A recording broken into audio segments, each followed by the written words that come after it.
Saludamos también a todos los hermanos y hermanas y las personas que no son creyentes, pero que también igualmente nos ven por internet.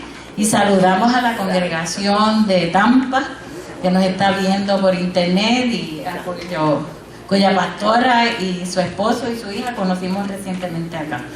Así que damos gracias al Señor por eso.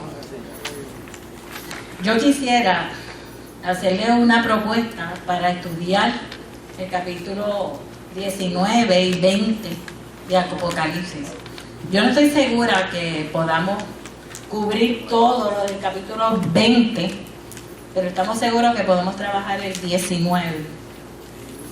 Así que quisiéramos poder en la lectura bíblica hacer como hacemos casi siempre en nuestros estudios de los martes, leer el capítulo, porque Apocalipsis lo hemos tomado capítulo por capítulo.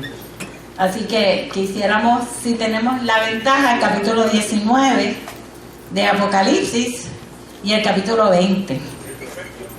El capítulo 19. Yo siempre uso Reina Valera por aquello de... Dicen que es la más cristiana. Eso no es verdad. Ok, pero básicamente, por lo menos en la gran parte del grupo que estamos aquí, nos criamos con la versión Reina Valera del 60. Y pues utilizamos esa versión siempre. Eso no quiere decir que en algunas ocasiones nos movemos hacia otras versiones. Tampoco quiere decir que repudiamos las otras versiones, es que se nos hace más cómodo, más fácil para atender. Después de esto, capítulo 19, después de esto, oí una gran voz de gran multitud en el cielo que decía: aleluya, salvación y honra y gloria y poder son del Señor Dios nuestro, porque sus juicios son verdaderos y justos, pues has juzgado a la gran ramera que ha corrompido a la tierra con su fornicación y ha vengado la sangre de sus siervos de la mano de ella. Otra vez dijeron aleluya, y el humo de ella sube por los siglos de los siglos. Y los 24 ancianos y los 4 seres vivientes se postraron en tierra y adoraron a Dios, que estaba sentado en el trono, y decía: amén, aleluya.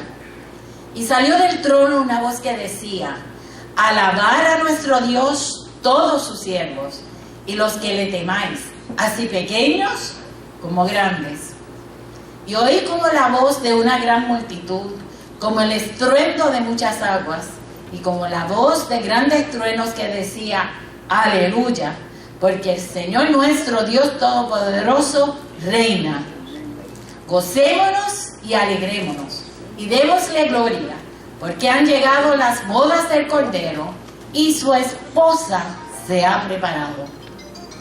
Y a ella se le ha concedido que se vista de lino fino, limpio y resplandeciente, porque el lino fino es las acciones de los santos. Y el ángel me dijo: escribe, bienaventurados los que son llamados a la cena de las bodas del Cordero. Y me dijo: estas son palabras verdaderas de Dios.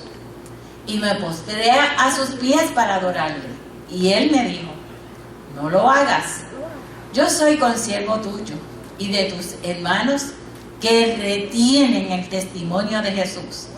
Adora a Dios, porque el testimonio de Jesús es el espíritu de la profecía. Entonces vi el cielo abierto, y he aquí un caballo blanco, y el que lo montaba se llamaba Fiel y Verdadero, y con justicia juzga y pelea. Sus ojos eran como llama de fuego, y había en su cabeza muchas diademas, y tenía un nombre escrito que ninguno conocía sino él mismo. Estaba vestido de una ropa teñida en sangre, y su nombre es el Verbo de Dios. Y los ejércitos celestiales, vestidos de lino finísimo, blanco y limpio, le seguían en caballos blancos. De su boca sale una espada aguda, para herir con ella a las naciones, y él las regirá con vara de hierro, y él pisa el lagar del vino del furor y de la ira de Dios. Y en su vestidura y en su muslo tiene escrito este nombre: Rey de Reyes y Señor de Señores. Y vi a un ángel que estaba en pie en el sol y clamó a gran voz, diciendo a todas las aves que vuelan en medio del cielo: venid y congregaos a la gran cena de Dios, para que comáis carnes de reyes y de capitanes, y carnes de fuertes, carnes de caballos y de sus jinetes, y carnes de todos, libres y esclavos, pequeños y grandes. Y vi a la bestia, a los reyes de la tierra y a sus ejércitos, reunidos para guerrear contra el que montaba el caballo y contra su ejército. Y la bestia fue apresada, y con ella el falso profeta que había hecho delante de ella las señales con las cuales había engañado a los que recibieron la marca de la bestia y habían adorado su imagen.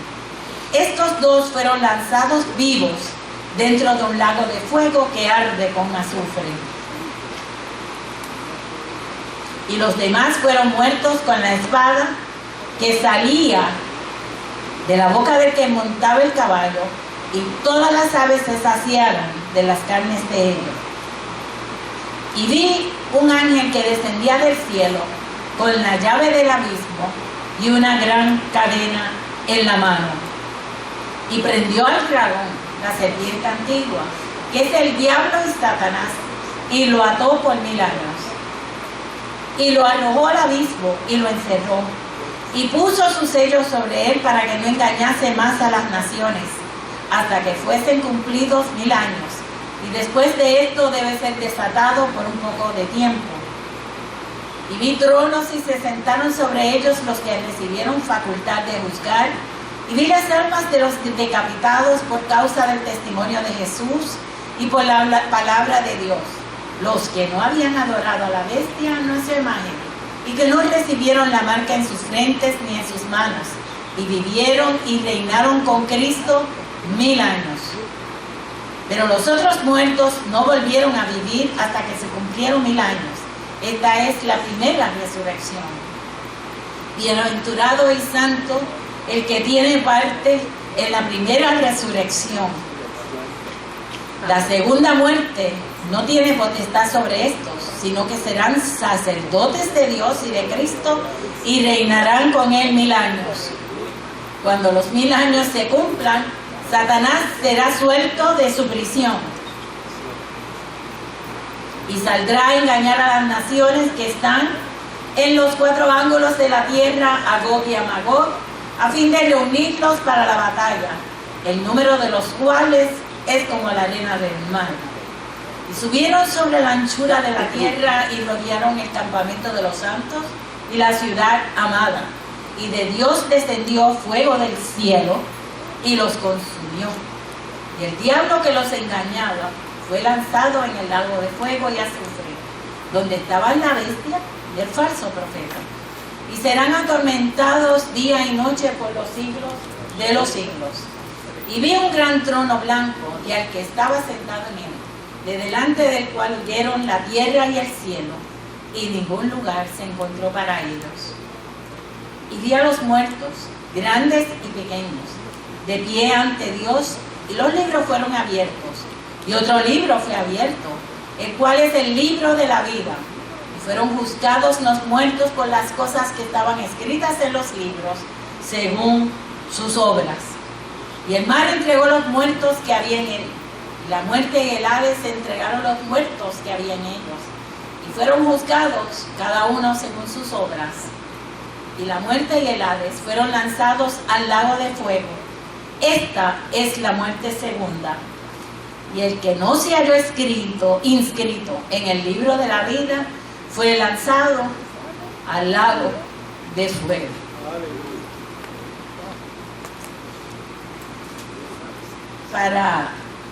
Yo quisiera partir de un versículo en particular para el tema que voy a trazar a través de estos capítulos y los demás capítulos que que estudié.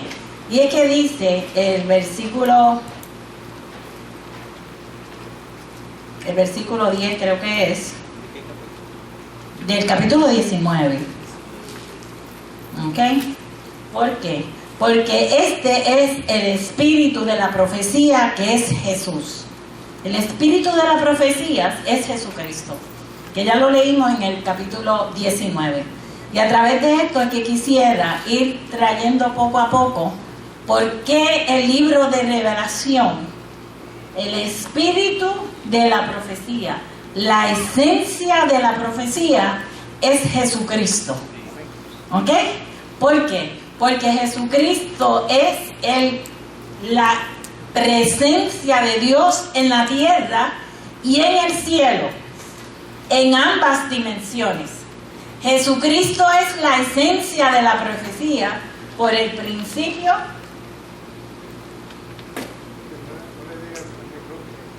Ok, ¿qué estaba haciendo? Sí. Que está siendo en todo tiempo, está llevando la intervención de Dios. Pero yo lo que voy a tratar de hacer es que yo tengo un montón de notas que voy a ir más o menos leyendo un poco y refiriéndome a ellas más de seguidito para poder hacer el trabajo que hemos tratado de hacer. ¿Ok? Y es que cuando vemos el libro de Apocalipsis, lo tenemos que ver a través de Jesucristo. Siempre hemos tendido a verlo a través de distintos elementos, distintas claves. Y lo tratamos de ver muchas veces como el libro del juicio, el libro de la terminación de los tiempos. Y es efectivamente un libro que es de juicio y es de la terminación y finalidad de los tiempos. Pero me parece a mí, y es lo que me sentí tan encantada de lograr verlo de esta forma a través del capítulo 19, que el espíritu, la esencia de la profecía, que es el Apocalipsis, este es el único Apocalipsis que es cristiano. ¿Por qué digo eso? Porque los demás géneros, libros de Apocalipsis que tenemos, como Daniel en el libro, pertenece al Antiguo Testamento. Por lo tanto, cuando vemos desde la perspectiva cristiana este Apocalipsis, porque también hay otros Apocalipsis por ahí corriendo, pero cuando lo vemos desde la perspectiva cristiana, que lo vemos desde la posición de Juan en el contexto histórico, nos vamos a dar cuenta que este libro nos sirve y nos es pertinente, no importa a qué congregación usted pertenezca, no importa en qué tiempo usted personalmente esté viviendo, puede ser más joven, menos joven, esté viviendo de su juventud, no importa. Es pertinente para nuestra vida y quisiéramos verlo a través de la figura de Jesucristo. Cuando Juan, desde el capítulo 1, empieza a ver este libro, lo primero que hace en el capítulo 1, a través de la estructura del libro, es el prólogo y visión de ¿quién? Del Hijo del Hombre. Eso es lo que dice el texto, no lo digo yo, por eso es. En ese prólogo, que es el capítulo 1, del versículo 1 al 20, nos está diciendo que Jesucristo es la verdad y la verdadera intención de la visión. ¿Ok? No es causar desasosiego, ni es causar temores, ni es causar problemas psicológicos ni psiquiátricos, porque estemos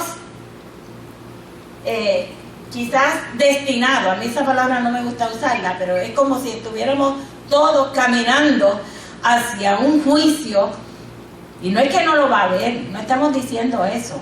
Lo que pasa es que el verdadero propósito e intención del libro era darle esperanza a un pueblo que estaba siendo perseguido en ese momento. Además, las congregaciones que estaban allí, las personas que vivían para esa época, no estaban tan cercanas a Jesús. y habían surgido otros grupos religiosos que atestiguaban contra el cristianismo y contra los judíos y contra todo aquello que representara a Jesús. También estaba la opresión del imperio. El imperio explotaba, el imperio tenía problemas con los creyentes porque habían establecido, como muchas veces se ha dicho, el culto al César, el culto al emperador, donde cualquier persona tenía que venerar, tenía que declarar que el Estado era lo mejor, que el Estado era lo máximo. Es como en nuestros tiempos, cuando nosotros miramos al Estado como la institución o el gobierno que nos debe proveer y resolver nuestros problemas. Estamos pensando que el partido político que se eligió en las últimas elecciones o al anterior, que en la elección antes, va a resolver todos nuestros problemas.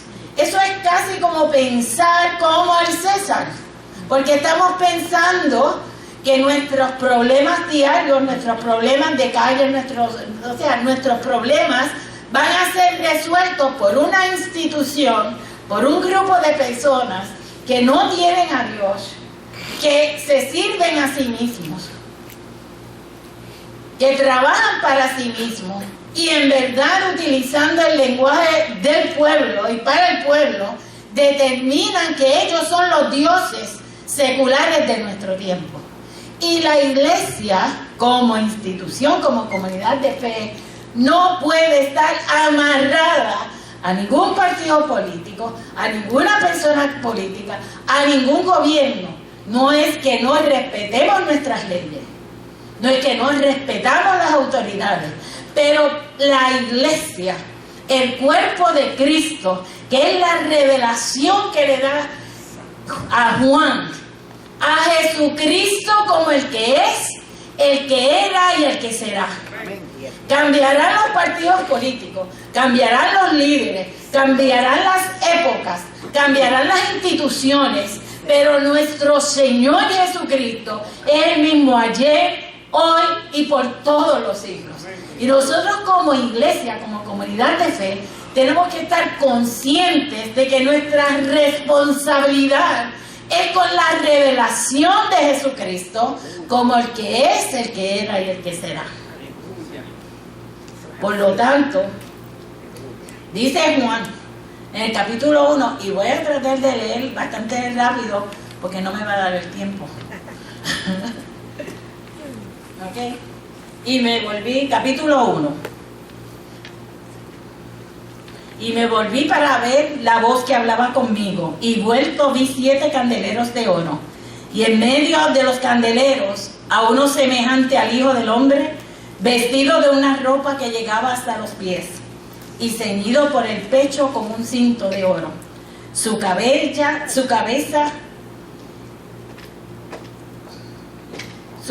y sus cabellos eran blancos, como blanca lana, y sus ojos como llamas de fuego.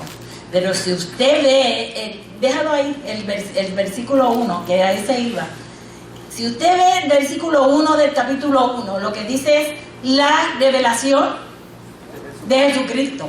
No dice que es la revelación de Juan. No dice que es la revelación de los tiempos. ¿Ok? No es que la revelación no contenga los tiempos. Es que cuando estamos hablando de la revelación de Jesucristo, que Dios le dio para manifestar a sus siervos las cosas que deben suceder pronto, y la declaró enviándola por medio de su ángel a su siervo Juan. Así que nosotros debemos estar encaminados a ver a través del Apocalipsis todo lo que representa a Jesucristo. ¿Por qué? Porque si enmarcamos nuestro estudio, nuestra concepción teológica, nuestra vida espiritual, y queriendo decir por vida espiritual, una vida sujeta a la materia, sujeta a lo histórico, sujeta a lo que vivimos a diario con nuestras familias, con nuestros hijos, con nuestras esposas, con nuestros esposos, con todo. O sea, la vida espiritual no anda por un vacío atmosférico que está por allá arriba y usted y yo vivimos entonces en la tierra sufriendo las consecuencias de no poder estar en una vida consona con la revelación de Jesucristo. Y yo creo que el Apocalipsis nos está dando las pautas para nuestro tiempo. ¿Por qué? Porque si usted ve la estructura de lo que es el Apocalipsis, dice que Juan, vuestro hermano y copartícipe en la tribulación, en el reino y en la paciencia de Jesucristo. Este es el versículo 9 del capítulo 1. Estaba en la isla llamada Patmos. Y cuando usa el verbo que estaba, no sabemos si es que al momento de escribir ya no estaba.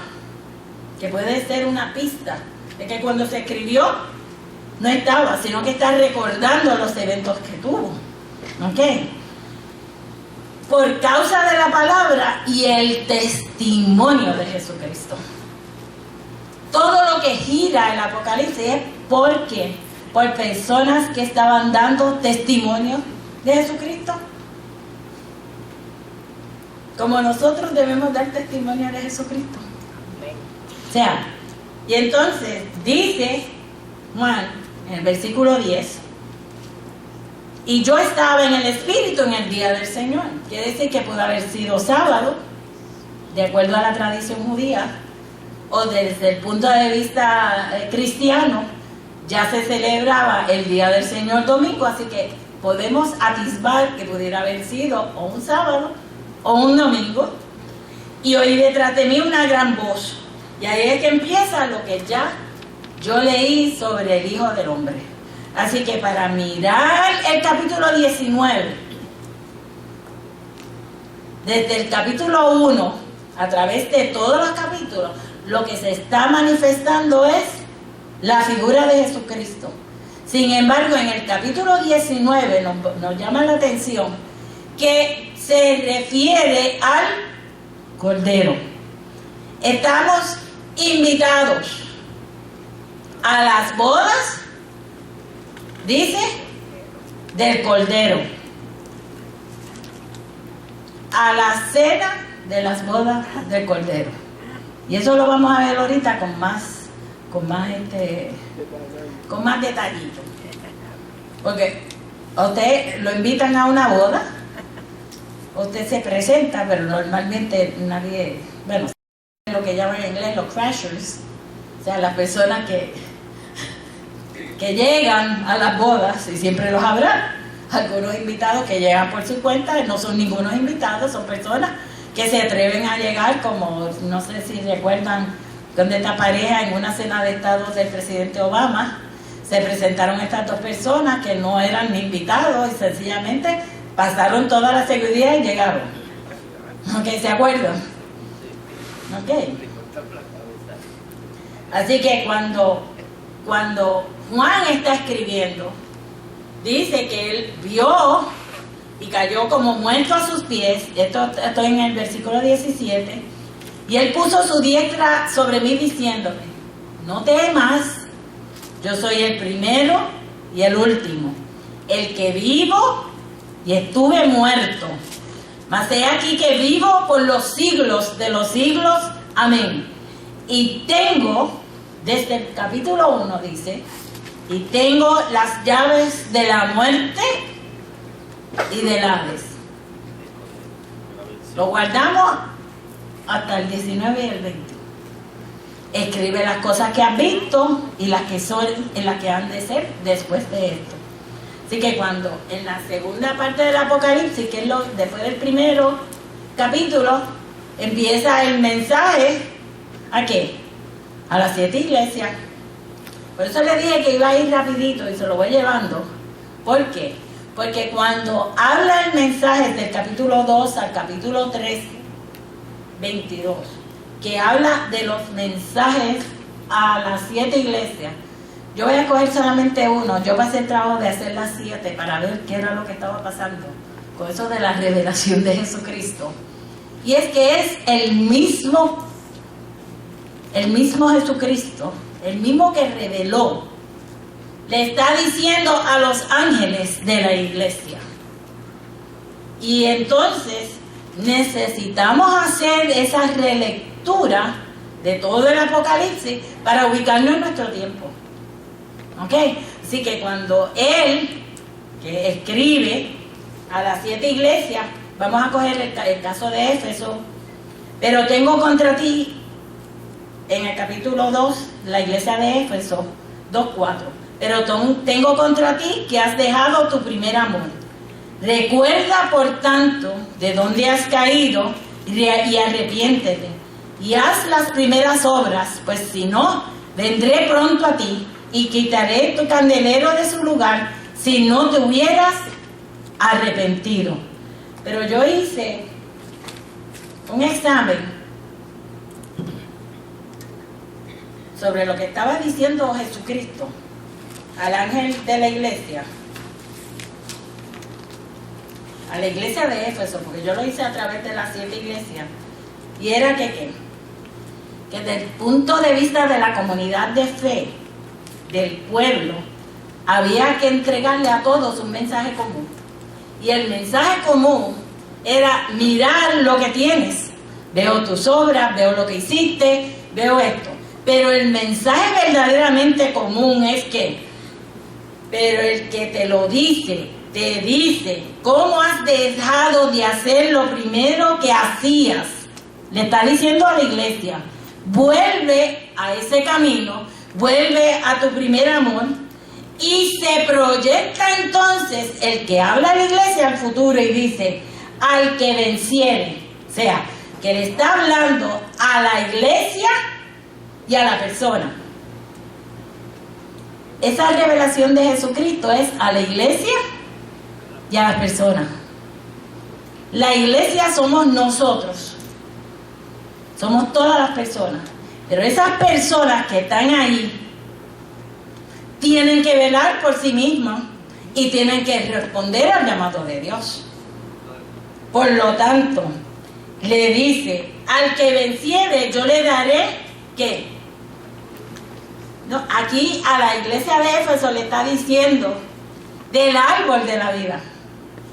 Fíjense que cuando Jesús se revela como el que es, el que era y el que será, le está hablando a la iglesia y le está diciendo, yo soy Jesucristo, yo soy el que de donde surge, porque tú eres mi cuerpo, tú tienes que hacer como comunidad unas obras, tienes que hacer algo.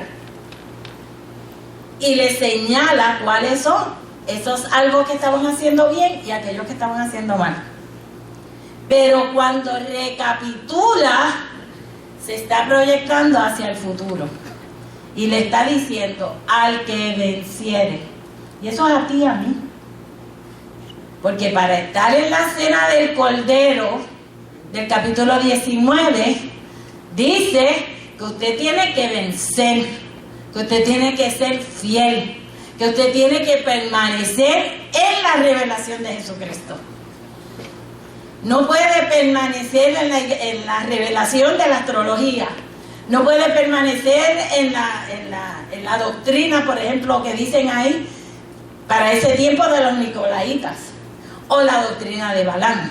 Tiene que permanecer en la revelación de Jesucristo.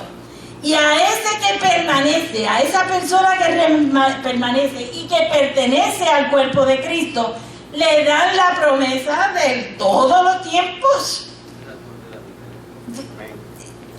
En Éfeso le señala lo primero. Vas a tener del árbol de la vida. ¿Ok? Que está en medio del paraíso de Dios. Y si usted hace ese examen por todas las iglesias del mensaje del 2 al capítulo 3, se va a dar cuenta que cada una de las promesas que hace Jesucristo como parte de su revelación nos lleva al final de los siglos. nos prepara conscientemente Juan para llegar a esa cena. Fíjense, no nos está preparando para los juicios, porque sería inútil que Jesucristo nos preparara para juicio. Sería como hacer inválido, como anular el sacrificio de Jesús de la cruz. Por lo tanto, no nos prepara, no nos promete nada que sea de juicio. Ahora te dice que tienes una responsabilidad. Te dice que tienes que permanecer en la revelación de Jesucristo para llegar a la cena del Cordero, del capítulo 19. Nosotros hemos pasado capítulo por capítulo. Yo no voy a hacer capítulo por capítulo porque no nos da el tiempo. Yo hice el ejercicio y lo tengo aquí, ahí. Porque cuando esto empieza a surgir en nuestra mente, o sea, nosotros nos hemos pasado casi décadas señalando la necesidad del juicio. Y tal vez por eso es que no logramos que muchas personas entiendan la revelación de Jesucristo. Porque cuando examinamos la revelación de Jesucristo, Él es en la eternidad, Él es puro, es sin manchas, Dios es amor. Y para el que se mira en ese espejo, para el que se mira en la revelación de Jesucristo, no puede estar impuro. ¿Por qué? Porque Dios es puro y si te acercas a la pureza, ¿qué tú vas a hacer? Permitir que lo puro cubra tus impurezas. Permitir que lo sucio sea quitado. Por eso Isaías dice, venid a mí los que estáis ¿qué? Cansados y cargados. Dice Jesús, pero Isaías dice que venir a mí, aquel que está rodeado de pecado, que si tus pecados fueran rojos como el carmesí, yo los haré como blanca lana.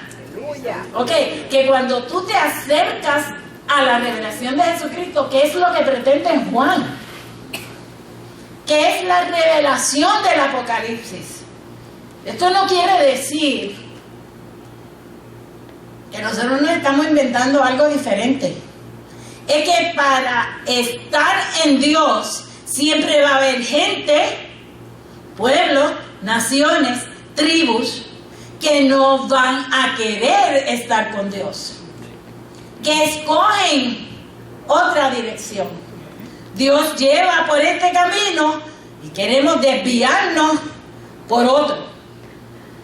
Dios nos enseña a través de su palabra que seamos limpios en nuestros pensamientos, que seamos puros en nuestras acciones, que cuidemos el templo del Espíritu Santo. Y la gente, hay un montón de gente que no quiere hacer eso. Si usted tiene, como salió ayer en Primera Hora, que no es un anuncio, el tráfico humano de niñas y niños, y particularmente de niñas, por satisfacer los deseos de hombres y mujeres, por sus pasiones y placeres sexuales, usted atreverse a abusar de un niño o una niña, de traficar humanamente con eso, eso llora ante la presencia de Dios. ¿Qué estamos haciendo como iglesia para que la revelación de Jesucristo transforme esa mentalidad? De en vez de ejercitar el sexo con maldad, lo hagamos con placer y con espiritualidad. Que en vez de dañar a las personas que nos rodean, porque la mayor parte del abuso sexual reportado ocurre con padres biológicos, abuelos y padrastros, en el caso de las niñas. ¿Cómo es posible que la revelación de Jesucristo de su pureza, usted y yo no la estemos manifestando. ¿Por qué? Porque nosotros no debemos esperar llegar a la cena del Cordero para ejercitar nuestras obras. Y no es que seamos salvos por las obras.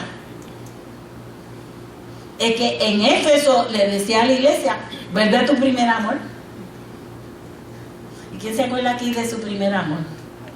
Ah, mira, hermano, que se acuerda. Toda la vida. ¿Ok? ¿Quién no se acuerda? Estaba en las nubes uno. O sea, ¿quién no se acuerda? Pero hay personas que su recuerdo de ese primer amor es un daño que le hizo a una persona. Así que cuando vamos a trabajar la revelación de Jesucristo a través de todos estos capítulos para llegar a la cena, usted y yo hemos tenido que caminar un rato. ¿Ok? Y tenemos la capacidad de transformación. Porque en Juan 1:16 dice que usted y yo participamos de la plenitud de Dios. Y si usted lo que está es disparando cosas malas, usted no está participando de la plenitud de Dios. O sea, es que estamos participando de obras malas, no de la plenitud de Dios. Porque cuando usted decide hacer algo en contra del amor que es Dios, se acabó el evento, no hay nada. ¿Ok? Por eso es que cuando leímos este capítulo no vamos a seguir, porque si seguimos estamos aquí 4 horas por lo menos. ¿Ok? Así que yo voy a seguir refiriéndome a distintos capítulos y quisiera pasar un momentito al capítulo 4, bien rapidito, versículo 7,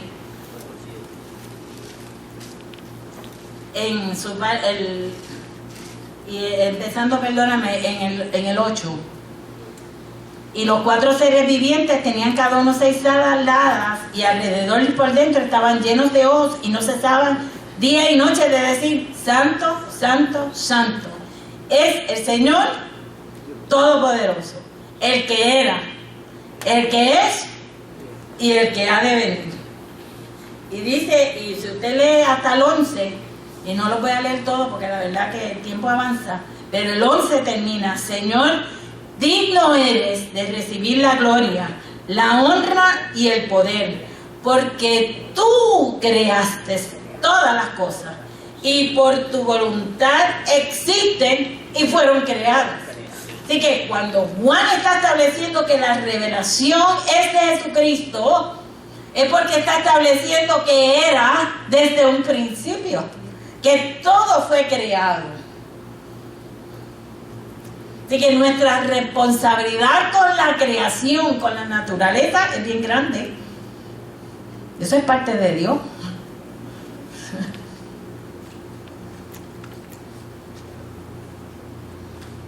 Yo no voy a seguir por todos los capítulos, pero sí quisiera señalar algo. Y es que cuando estábamos estudiando el capítulo 6, es cuando surge una figura bien importante, o se está discutiendo la figura del Cordero. En el capítulo 6, versículo 1. ¿Se acuerdan cuando estudiamos el capítulo 5? 4 y 5. Esa clase la di yo, de hecho. ¿Ok? Que estaba, ¿quién era digno de abrir el rollo? Y dice, en el capítulo 5 se desarrolla que la figura del Cordero, y hablamos sobre la figura del Cordero extensamente, que yo no voy a repetir eso. La figura del Cordero está presente porque en la revelación de Jesucristo y en la revelación del Apocalipsis está estableciendo que ese cordero inmolado es desde la crucifixión que se está revelando el apocalipsis cristiano y desde su resurrección, porque si no hubiese tenido la base de ¿quién? De la mitología griega, de la mitología romana, pero no la revelación de Jesucristo. Ajá. El 9 del capítulo 6. Sí, lo dice bien claro. Vi al Cordero, abrió uno de los sellos. O sea, a quien se le da autoridad de los tiempos es al Cordero. Pudo haber representado al Hijo del Hombre como al principio, con jaspe, en todo su esplendor. Pero cuando usted va al capítulo 19, no lo invitan a la figura resplandeciente, no lo invitan a la figura, ¿lo invitan a qué? A la cena del Cordero. Y dice el capítulo 19 que el Cordero estaba ensangrentado. Hay quien alega que eso pudiera ser la sangre de toda la gente, representación. Nosotros nos inclinamos más a creer que es la sangre propia de Jesucristo, la vertida en la cruz, porque de lo contrario, si fuera la sangre de todo el mundo, pues la representación del Cordero estaría sujeta a la sangre de todo el mundo. Sin embargo, el único que presenta el sacrificio es Jesucristo. Así que cuando vemos a Jesucristo en el capítulo 19 como Cordero, que está llegando que al final de los tiempos, lo hemos visto anteriormente como que, como el Cordero que tiene toda la autoridad y es digno de recibir el poder para abrir el libro. Y ese libro que se abre con los 7 sellos y que va culminando según va abriendo cada uno de los sellos, en dolor que va abriendo y va surgiendo las distintas calamidades que se van presentando en lo sucesivo, nos está haciendo un planteamiento real. Y es que la humanidad ha escogido que a pesar de haber la sangre de Cristo, el Cordero de Cristo, la humanidad escogió caminar por otro camino. Por lo tanto, usted no recibe lo que no cosecha. Cuando hablamos de la ira de Dios, cuando estamos hablando de la ira de Dios, no estamos hablando del juicio de Dios meramente porque Dios quiere eliminar a la humanidad. Porque aun cuando hubo problemas en el arca de Noé, Dios hizo provisión hasta para salvar a los animalitos. Y le ordenó a Noé que guardara comida. Porque ¿de dónde iban a comer? ¿Se parece a la paila de bendición? Ok. Le ordenó que guardara. ¿Por qué? Porque iban a estar sujetos a un proceso catastrófico donde no podían salir a comer o a buscar semillas o a sembrar. Ya no era tiempo de sembrar, era el tiempo de cuidarse. ¿Por qué? Porque Dios había abierto ¿qué? Y le dio la oportunidad a todo el mundo para que entrara.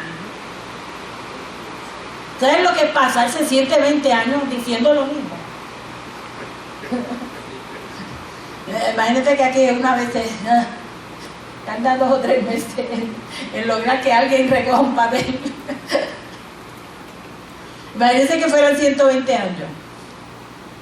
no, el mensaje no llegó. Así que la gente es obstinada y usted le puede achacar lo que usted quiera, al diablo, a Satán, a lo que sea, a la maldad que está en usted, o a la lucha que tengo entre el cuerpo, la carne, los deseos. Pero usted tiene la oportunidad de transformación, porque el Cordero inmolado fue dispuesto por eso. Y por eso es que Juan, en medio de la persecución, establece bien claro que va a haber una puerta de salida para toda la persecución. ¿Ok? Que hay una puerta, porque el Cordero, que es el sacrificio eterno para toda la humanidad, se dio ya y tiene la llave para recoger todas las cosas. Así que si usted sigue, y yo de verdad,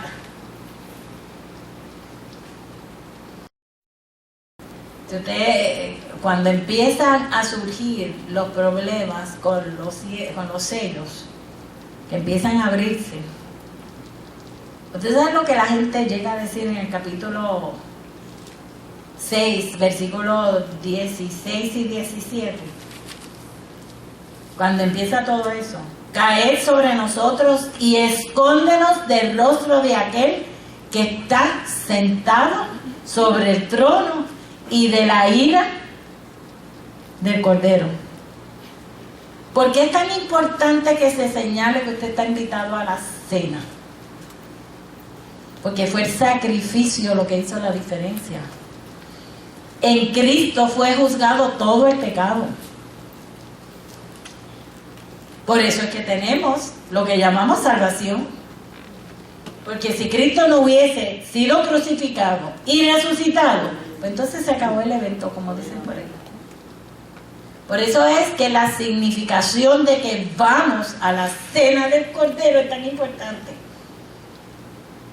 Porque está validando, Juan está validando en la visión a la iglesia del siglo I, que estaban en persecución, que todavía Cristo no había hecho en vano su sacrificio. Que a pesar de que estaban siendo perseguidos, era importante que se mantuvieran. Era importante que fueran fieles. Era importante tanto a la congregación, tanto en este caso a la pastoral y a todos los líderes. Le estaba diciendo: ayuden a que sus congregaciones sean fieles. Pasa el mensaje de la revelación de Jesucristo. No pases el mensaje de tantas cosas que podemos decir por ahí. ¿Cuántos fueron al día de San Juan? Porque hay la virtud, hay el poder que tiene la revelación de Jesucristo para la transformación. Y cuando usted está invitado a una boda, ¿por qué es que usted está invitado a una boda? Cuando le mandan, qué bonitas las tarjetitas. O porque usted es amigo o amiga, o usted es familia, o tal vez porque hay intereses también. Pero el concepto y ahorita lo vamos a ver.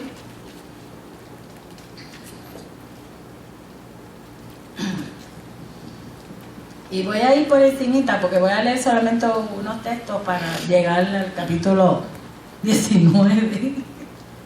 El capítulo 7, versículo 9, dice, con la figura del Cordero. Miren cómo esto hilvana las cosas. Después de esto miré, y he aquí una gran multitud, la cual nadie podía contar, de todas naciones y tribus y pueblos y lenguas que estaban delante del trono, y en la presencia de ¿quién? Del Cordero,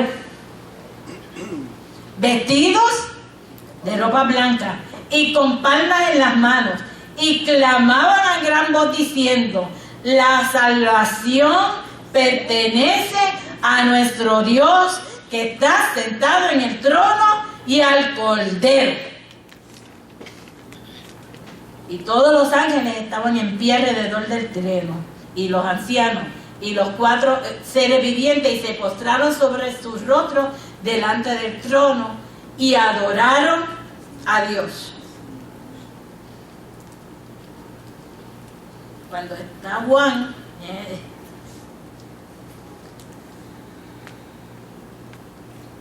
fíjense qué precioso es estar en la presencia de Dios. Porque ese capítulo termina algo bien hermoso. Cuando Juan pregunta, Señor, tú lo sabes, ¿quiénes son esos y de dónde han venido? Yo le dije, Señor, tú lo sabes. Y él me dijo, estos son los que han salido de la gran tribulación y han lavado sus ropas y las han emblanquecido en la sangre del Cordero. Los que aceptaron a Jesús como su Salvador. Ustedes saben que aquí no estamos discutiendo las cuestiones de cuándo suceden los eventos. Que vamos a discutir algunas cosas, pero muy leve, porque se van a presentar las distintas perspectivas próximamente, para no estar confundiendo a la gente si no conoce primero el texto.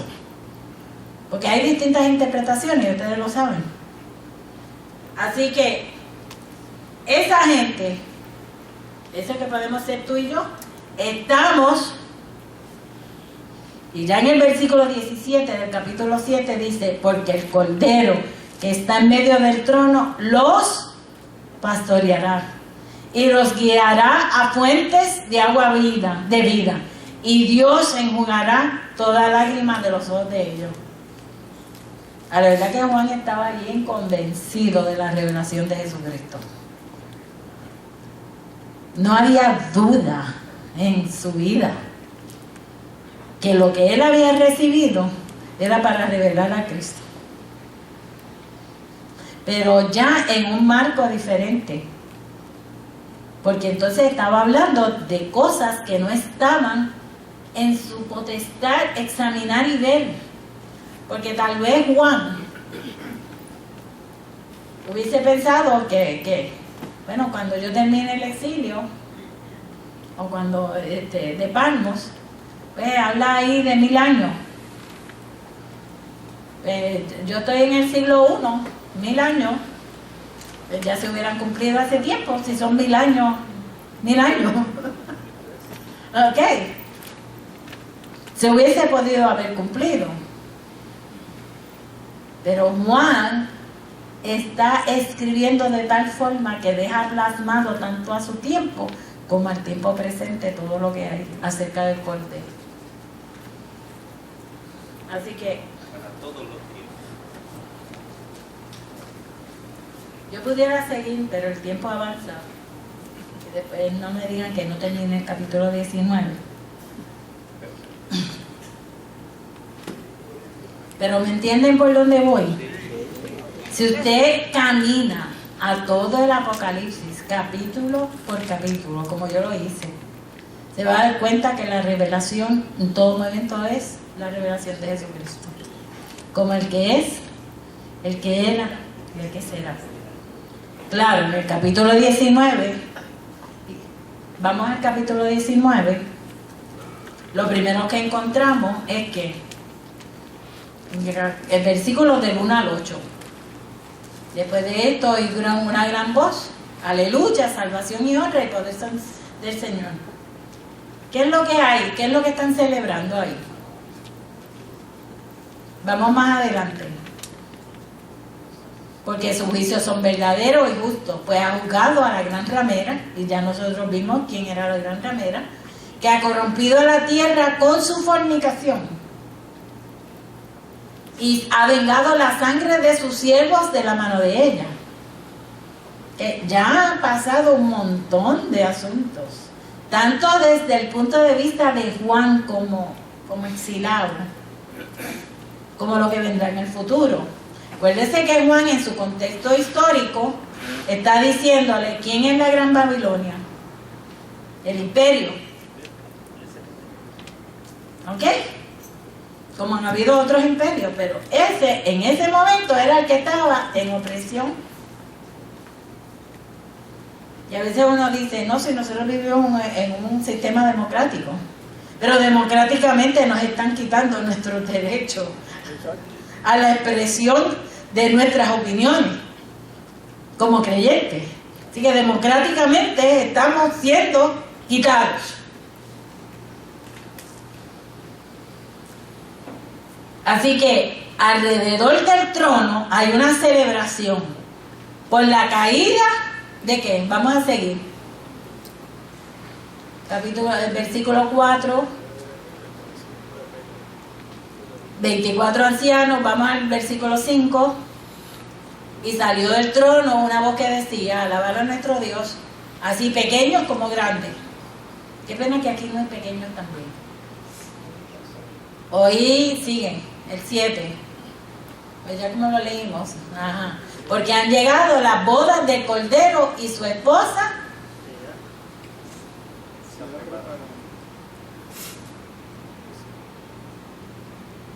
O sea, que hay boda. Pero usted no cena antes de celebrar la boda, digo. Y podemos entender que esa esposa es del pueblo que creyó en el sacrificio. Pues claro. ¿Ok? Y la esposa se ha preparado. ¿Ok? Ya no es que son las damas de honor. Por eso es que yo teológicamente no resisto, y los hermanos lo saben, algunos, todos los miércoles, hombre muere. ¿Okay? ¿Por qué? Porque es una esposa, no es la dama de honor. Por eso yo digo que a mí no me digan dama en la iglesia. Ya yo no soy una dama, porque las damas son las damas de honor, o las damas que van por ahí. Yo soy la esposa. ¿Ok? A mí no me digan dama. Bendito sea el nombre del Señor Jesús. Del portón para afuera, pues allá en el mundo secular. Es una forma respetuosa de decirlo. Pero aquí somos las mujeres esposas de Dios. La iglesia del Señor como esposa. Así que usted, varón, también es una esposa. Pero no mujer. Una mujer. ¿Está claro? Que usted es parte del esponsal. Y no se puede quejar porque está en contacto con su lado femenino. Si usted es la esposa del Señor también. Así que no hay por qué quejarse. Dentro de eso, la esposa se ha preparado. Seguimos. Y a ella se le ha conseguido que se vista de lino fino, limpio. Wow, es que eso está precioso. Porque el lino fino es las acciones justas de los santos. Wow. La limpieza de nuestra vida. ¿Ok?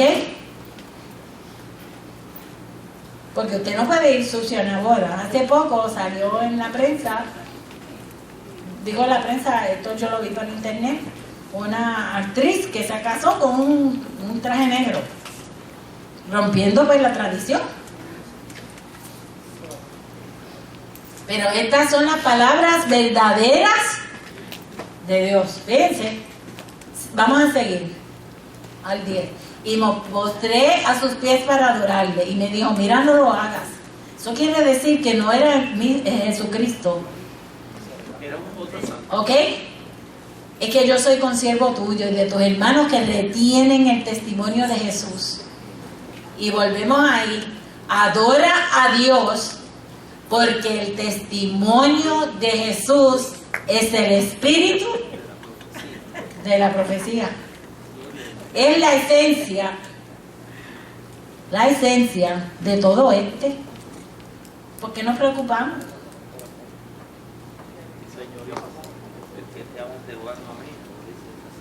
¿Ok?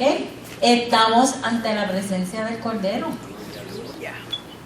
El espíritu de la profecía. Después seguimos. Vamos un momentito. Yo quisiera, solamente por un momentito, porque ya son las 9 y algo.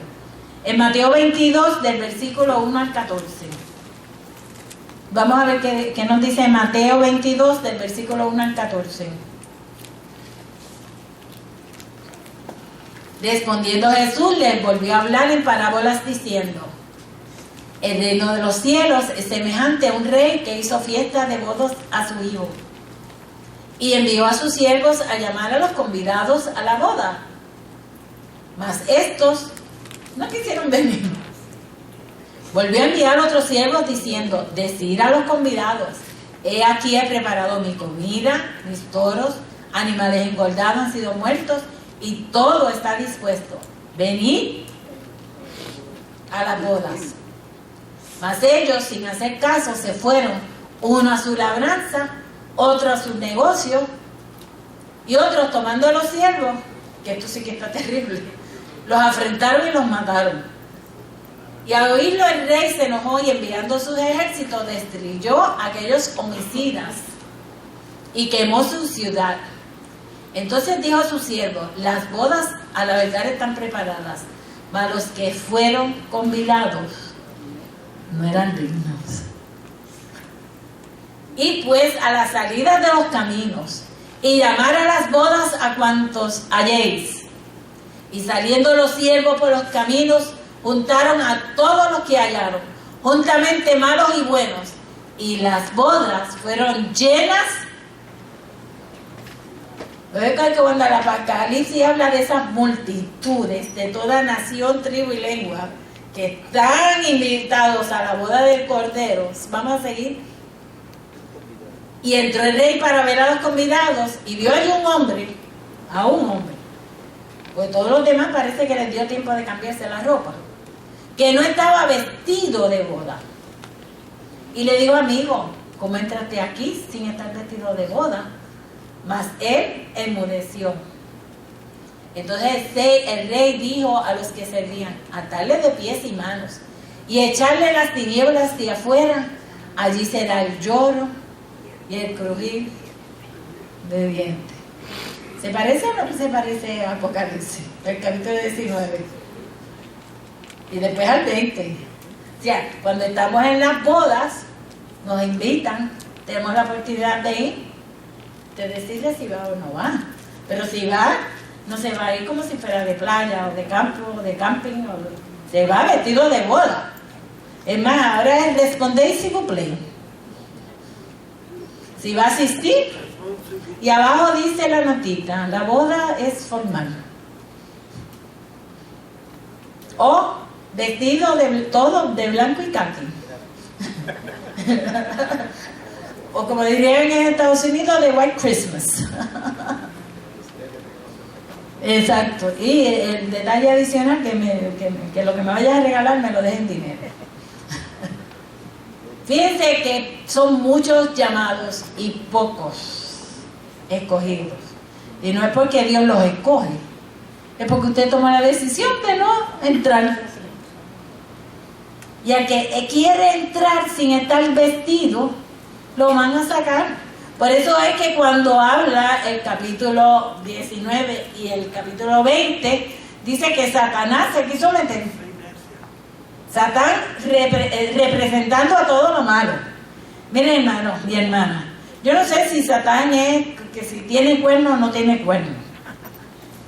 Yo no sé si es un espíritu, un ángel caído. O sea, hay distintas versiones de lo que puede hacer Satán. Y todos sus secuaces, los demonios.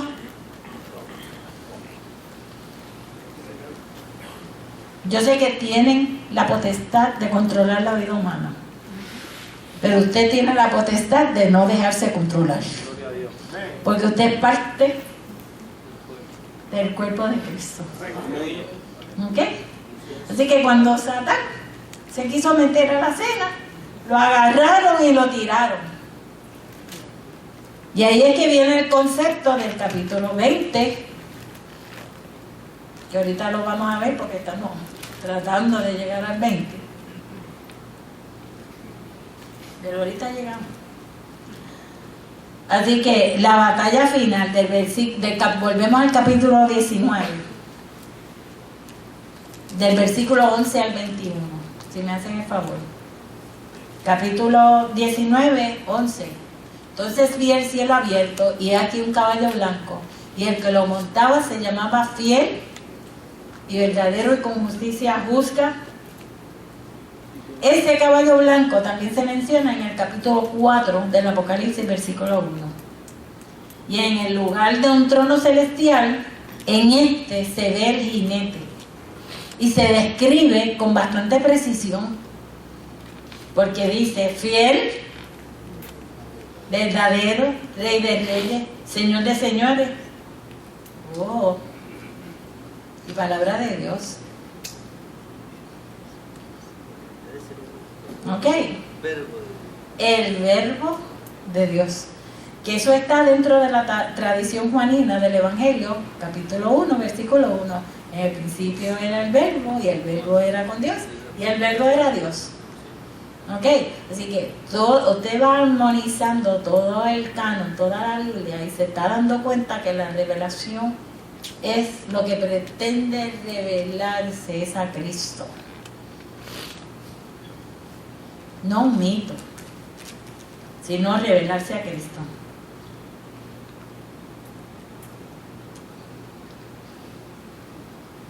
El Cristo es seguido por ejércitos celestiales, y la diferencia bien importante que hace aquí es que Él es fiel, verdadero.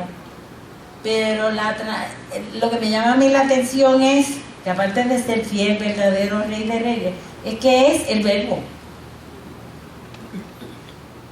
¿Por qué el verbo?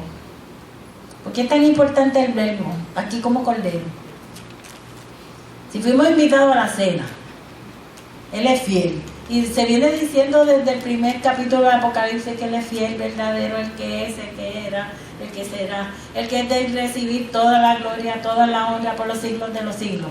Porque es importante que se mencione que es palabra de Dios, que es acción. Porque es transformación. Porque es un verbo. El verbo no es igual a un sustantivo. Es acción. O sea, el verbo se hizo carne por la acción de Dios en la humanidad. Así que esa acción de Dios es la que va a cambiar. Esa acción inspirada, esa acción que proviene del cielo, y me refiero a que proviene de lo divino, es la que hace la transformación. ¿Y por qué necesitamos transformación? Porque el reino de Dios entre vosotros está. No importa si vamos a sufrir la tribulación o no la vamos a sufrir. No importa si el reino es antes, el reino de los 1000 años es antes o después. Ok, si es antes del rapto, antes de la segunda venida de Cristo, ¿qué importa? Lo que importa es que el reino de los cielos es importante, que esté entre vosotros. Y que muchos decimos, y las cosas tan malas como están, y estamos repitiendo a papagayo lo que nos dicen los políticos. Y no es porque las cosas no hayan que arreglarse, y no es porque haya que administrar bien los fondos de este país, porque todos han hecho lo que les da la gana con los fondos del país, y nadie está exento de eso, porque no han tenido a Cristo como norte de sus vidas para administrar este país, y todos son responsables por eso, y escogen mejor hacer las cosas mal que hacer lo bueno. Porque el que roba quiere robar más. Y roban hasta que lo cogen. No, si la licencia es para el policía. Cuando te cojan, porque si no, bendito el nombre del Señor Jesús.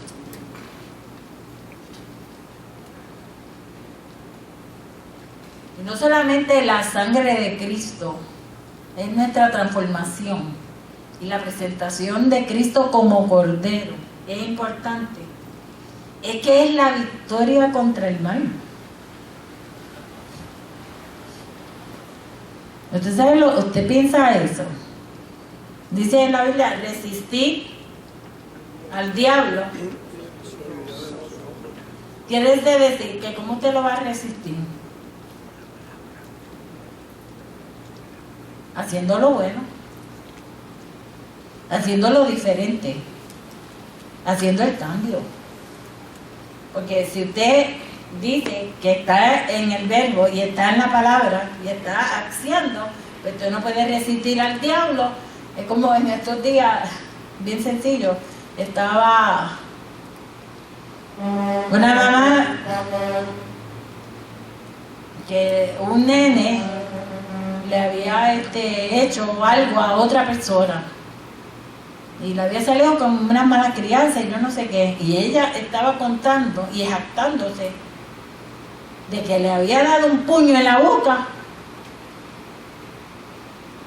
decía, y le rompí los dientes. No lo hizo literalmente, pero es para que supieran que ella con ese muchacho lo castigó. Usted puede enseñar que no, al niño no dé cuando usted le está dando.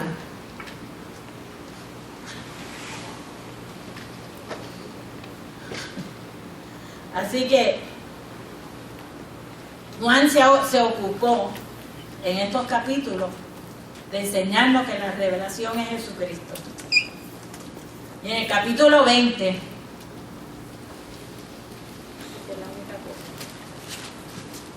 dice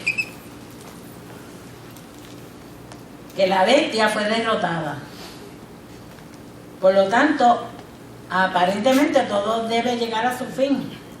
Pero en verdad, del capítulo 19, como que nos quedamos con las ganas de comer. Porque nunca se nos presentó cuál era el menú de la cena. Ni se nos especificó dónde iban nuestros lugares. Ni se nos dijo dónde sentarnos. Porque entonces todavía había algo más que hacer. Y usted de momento en el capítulo 19 se siente como que está invitado, pero que todavía el mal está a sus anchas. Por lo tanto, ¿qué es lo que falta? El mal sea vencido. Que el mal sea vencido y que se establezca finalmente el reino de Dios. ¿Cómo ese reino se va a establecer? ¿Cómo van a ser esos eventos que señala el capítulo 20, que dice que Satanás fue apresado? La versión del 60 en adelante que usa Satanás. Antes la palabra griega es Satán, no Satanás. ¿Ok? Que lo que quiere decir es mentiroso. Que lo que quiere decir es devorador. ¿Ok? Que representa el mal. Por eso yo digo, ¿dónde está el mal? Yo no sé si está en una figura específica, con los cuernitos o sin los cuernitos. Pero yo he visto personas que parecen el mal en vida. Huelen a maldad. Huelen a azufre. Yo tuve una experiencia en un caso, yo no sé si se la he contado, donde yo fui al tribunal a que este muchacho fuera a reconocer a su hijo, porque no había querido reconocer a su hijo. Y ya el bebé tenía 3 meses y él no tenía abogado, así que nos sentamos en la cafetería y yo esperé con el bebé.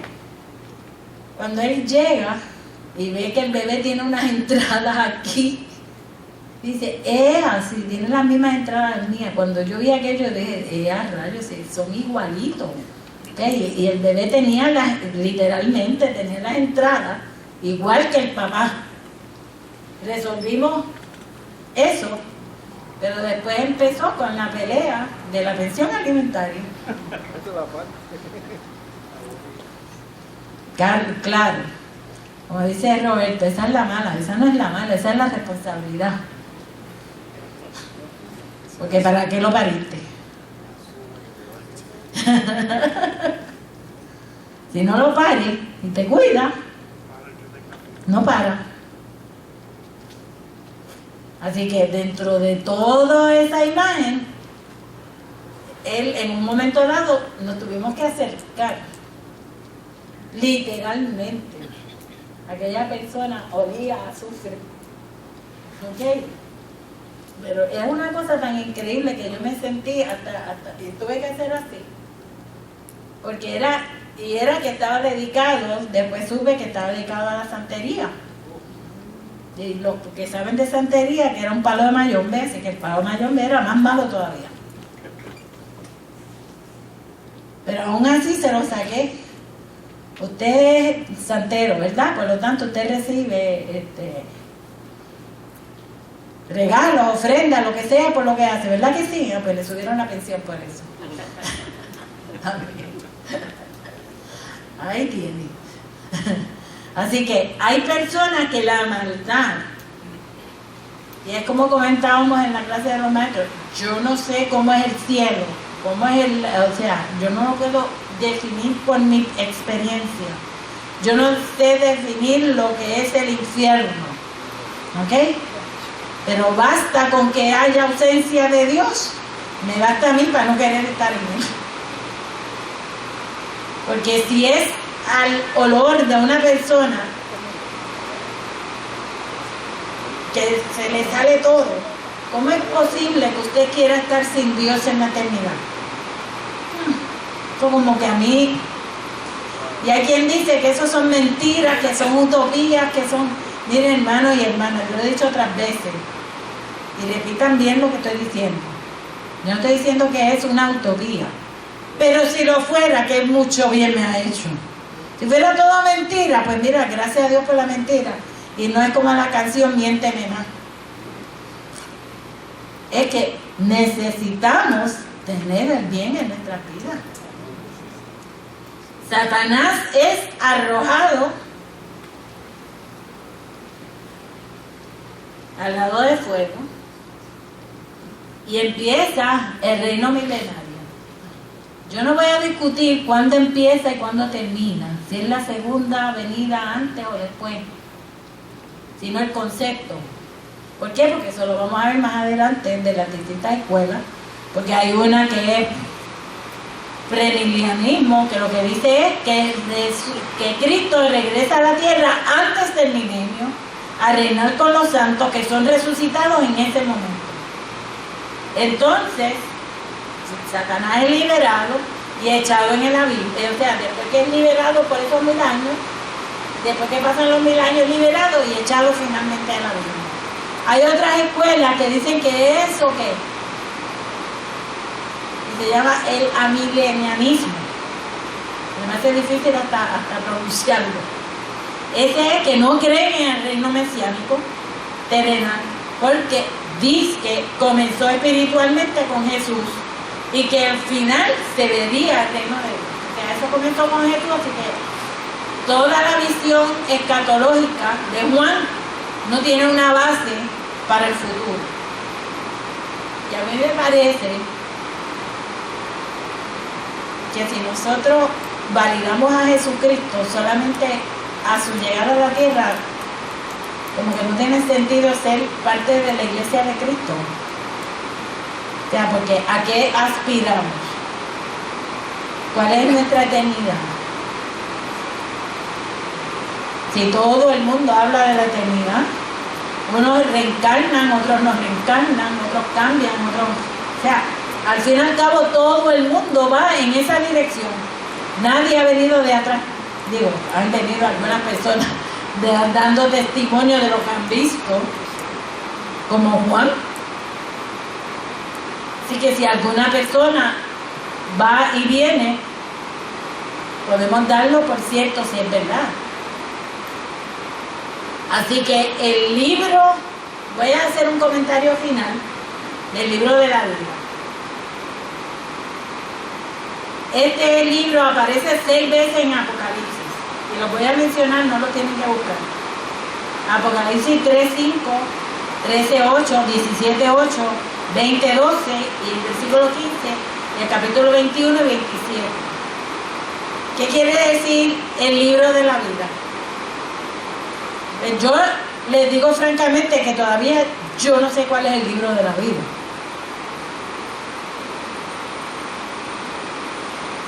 Pero me imagino, como dice la expresión, que si existiera el libro literalmente o no existiera literalmente, sí hay un espacio, no importa cómo sea. Imagínense una computadora.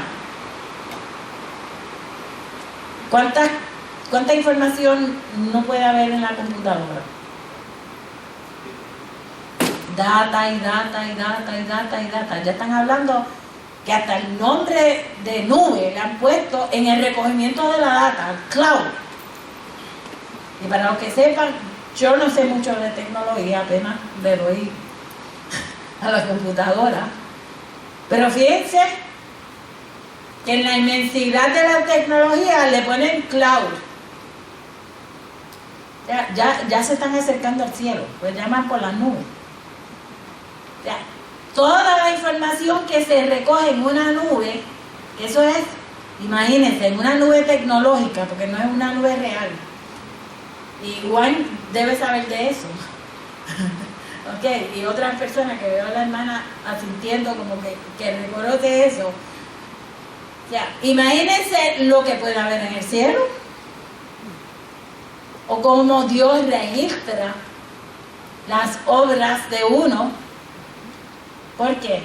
Porque todos iremos a juicio. Todos no vienen a salvación por las obras, pero todos recibiremos recompensa conforme a las obras. Así que por eso, ese libro de la vida, yo no le puedo decir cómo es, pero en Apocalipsis se menciona constantemente. Yo no sé si es Pedro el que tiene la llave, o es Pablo, o es Loida, pero dice ahí, ya aquí el hermano ya está haciendo su interpretación. ¿De qué? De que tiene que haber un nombre, porque en algún sitio tengo que vivir, tengo que tener mi morada. Así que mi nombre con la morada. Así que Dios promete muchas cosas y créame que son reales. Y todas serán cumplidas. Así que vamos a estar en pie. Ya terminamos, nos quedamos con las ganas de comer. Porque no sabemos. ¿Hay algún comentario? Tiene 5 minutos porque son las 9:25. ¿Algún comentario? ¿Alguna persona que quiera hacer una pregunta? La podemos dejar para el próximo. Aquí está. Un comentario. Comentario. No, comentario. El micrófono. ¿Dónde? Rebeca. ¿Se oye ahora? Préndelo ahí. Está prendido. ¿Se oye ya? Prendió. No se puede. Estaba hablando tú de Apocalipsis que pretende revelar a Cristo, A Jesucristo, sí. a Jesucristo. Es bien importante esto porque el hermano Moisés la semana pasada estaba hablando de los muchos cristianos que hoy en día están muriendo a nivel mundial bajo la bota del Islam, principalmente. Porque se ha levantado una persecución bien grande contra los cristianos en esas áreas y el pueblo cristiano de aquí no se está dando cuenta de lo que está pasando. ¿Y por qué traigo esta colación? Porque Apocalipsis 24 dice: vi las almas de los decapitados, los que no habían adorado a la bestia. ¿Se acuerda que yo le hice una pregunta a Moisés que se quedó? Pues yo me quedé inquieto por esa pregunta. La bestia dice que era, que no es y que vendrá. Y el Apocalipsis es un libro especulativo, todo el mundo especula, y yo voy a especular en este momento. Ustedes saben que dice que Cristo, antes de Cristo venir, 7 años antes, viene la bestia y el falso profeta. A los 7 años, entonces Cristo aparece. Es lo que revela Apocalipsis. Una de las interpretaciones. Es una de las interpretaciones, no, lo que revela, porque no es interpretación. Y a mí me estuvo extraño que el Islam también tiene un Mesías. Y ese Mesías viene con un profeta, porque Cristo habla de la bestia y el falso profeta. Y ese Mesías que se llama el Mahdi viene con un profeta que lo va a acompañar y va a traer paz por 7 años. Cuando Cristo dice que el anticristo va a traer paz por 7 años y lo va a respaldar un profeta. Y está bajo el respaldo de una entidad religiosa. Y me está extraño estas contradicciones entre uno y otro, que el anticristo para nosotros es el Mesías de ellos, pero lo peor de esto es que al final ellos dicen, y me metí en el 6 de ellos, que luego que esos 7 años viene uno que va a decir que es Cristo, que no le crean. Miren eso en internet, está bien interesante. Sí, porque hemos dicho muchas veces, y particularmente cuando estamos estudiando con la clase de las mujeres, los viernes, que estamos estudiando Daniel y Apocalipsis, y lo ha dicho el pastor Román también, o sea, acuérdense que el anticristo, lo mismo puede ser una persona que un sistema.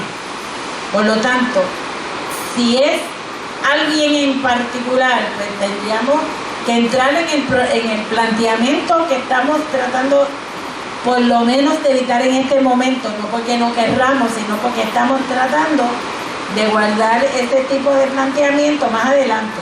Resulta interesante el planteamiento de Juan en el sentido de que el mundo nos está diciendo que la realidad política religiosa es una bastante conflictiva. Los últimos quizás 30 años, toda guerra ha sido por motivos religiosos. O tiene un motivo religioso de frente, claro. Sabemos que hay unos intereses que están detrás de todo eso. El petróleo es uno. O sea, la guerra de Irak no fue por la arma biológica, fue por el tubo que viene cruzando Irak para proteger los intereses militares. ¿Okay? Que eso dentro del contexto histórico sea importante y los conflictos religiosos que se están dando sean importantes. Sabemos que todo lo que es contra Cristo es anticristo. Así que sea el Islam, sea lo que sea, todo lo que va contra por eso es tan importante la revelación de Jesucristo. ¿Por qué? Porque podemos discutir sobre el milenio, si ocurre la segunda venida antes, si ocurre después, si es rapto o no es rapto, pero no podemos contradecirnos en común que esto lo que nos habla es de la revelación de Jesucristo. Y podemos hacer muchos planteamientos y están bienvenidos, porque no es que no queramos discutirlo, pues va a llegar un momento en que se van a discutir, créanme. Pues hay un montón de cosas que discutir. Lo que pasa es que de qué nos vale discutir todos los planteamientos si al fin y al cabo a quien tenemos que conocer a Jesucristo. Y el día que sea, amén. Y el día que ha de venir, amén. Y cuando venga, amén. Y mientras no venga, amén. Aleluya, porque Él es el merecedor de toda honra, de toda gloria, y todo poder está en sus manos. Y al fin y al cabo la victoria sobre el mal es lo más importante. Así que empieza a actuar. El hermano Neftalí, si tiene algún anuncio.